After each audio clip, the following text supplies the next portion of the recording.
අයිබෝන් සෆ්රාන් රයිස් එහෙම නැත්නම් බාස්මති හා රෙසිපි එකක් තමයි ඔයගොල්ලන්ට අරගෙන ආවේ.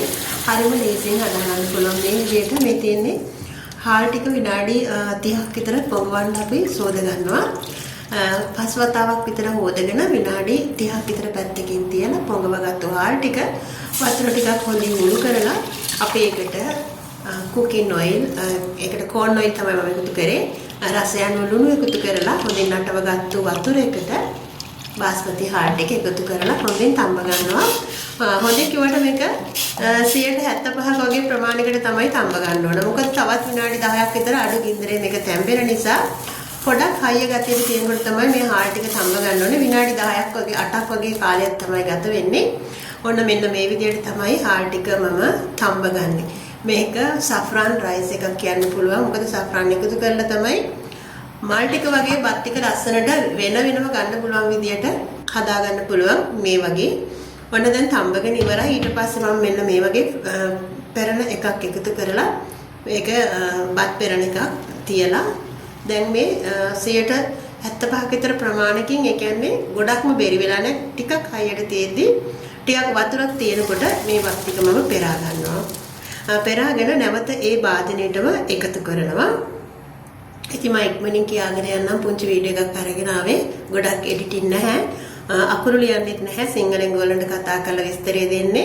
අපේ ගෘහණියන්ට මේක ගොඩක් වැදගත් වෙයි. ඕනම රටක ජීවත් වෙන කෙනෙකුට බාස්මති හාල් ටික නිවැරදිව තඹ ගන්න හරිම ක්‍රමය. ඔන්න ඊට පස්සේ මම මේ විදියට ඒ වාදනයේටම අර තඹගත්තු බත් ටික එකතු කරගන්නවා. ඉතින් වීඩියෝ එක අතර වාරේ මතක් කරනවා. ඔයාලා තවමත් මාලිඩි සිල්ලා කියන මගේ YouTube channel එක subscribe කරලා නැතිනම් subscribe කරන්න. ළඟින් තියෙන notification bell එකත් all දාලා තියාගන්න. එතකොට තමයි ඔයාලට වටිනා වීඩියෝ එකක් ඉක්මනින්ම ලැබෙන්නේ. දැන් මේ විදිහට බත් ටික ඔක්කොම එකතු කරගෙන මේ වෙනකොට මම saffron වතුර ටිකක් ලෑස්ති කරගෙන තියාගන්නවා. ඉතින් ඔයාලට මේකට කහපාට food coloring උනත් එකතු කරන්න පුළුවන්. saffron හොයාගන්න බැරි කෙනෙකුට හැමෝටම ඉතින් ඒක පහසුකම් නැහැ. ඊළඟට මම මෙන්න මේ වගේ තැටියක් තියලා තැටියට යටින් ගින්දර ගොඩක්ම අඩු කරලා තමයි මේක තවත් විනාඩි 10ක් විතර තඹ ගන්නෙ. ඉතින් උඩින් සෆ්රාන් ටික එකතු කරලා ඊට පස්සේ වහන්න ඕනේ. වහලා අර තැටියට යටින් හොඳටම ගින්දර අඩු කරලා තැටියෙන් තවත් රස්නේ අඩු වෙනවා. එතකොට තමයි අපි මේ බත් ටික හරියටම මල් ටික වගේ එක එක හීරෙන්න හදාගන්න පුළුවන්.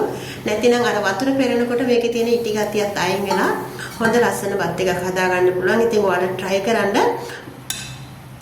මේක සඳහා මම ඉස්සෝ කරියක් හදාගත්ත අරාබි ක්‍රමයට කොත්තමල්ලි කොළ හැම එකතු කරලා මේ රෙසිපි එක කලින් වීඩියෝ එකේ දාලා තියෙනවා. ඔයාලා ඒක බලන්න.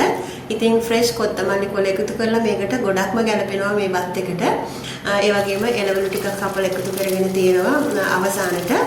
ඒ විදිහට තමයි ඔයාලට පුළුවන් තාම මේකට සම්මෝසා ටිකක් එමෙන්නේ සමෝසා ටිකක් කුබ්බා ටිකක් හදලා පිළිගන්නවන්න. ඒකට අමතරව සොරබටියකුත් හදාගන්න පුළුවන්. ඔන්න ඔය විදිහට තමයි අරාබි මෙනු එක සකස ගන්න පුළුවන් වෙන්නේ. අලුතෙන් මෙන්න නංගිලන්ට තමයි මේ වීඩියෝ එක අරාබි කෑම හොයන ඔයාලට තමයි.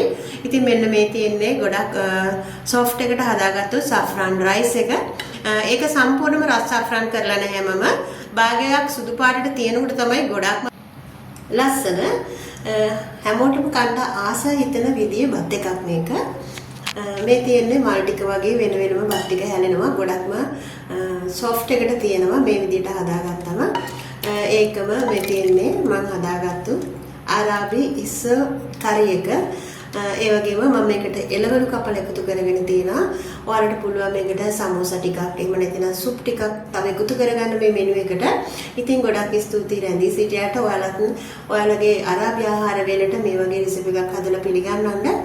ගිහින් එන්නම්. Don't forget subscribe and like share. Thank you for watching my video. God bless all my friends. See you next video.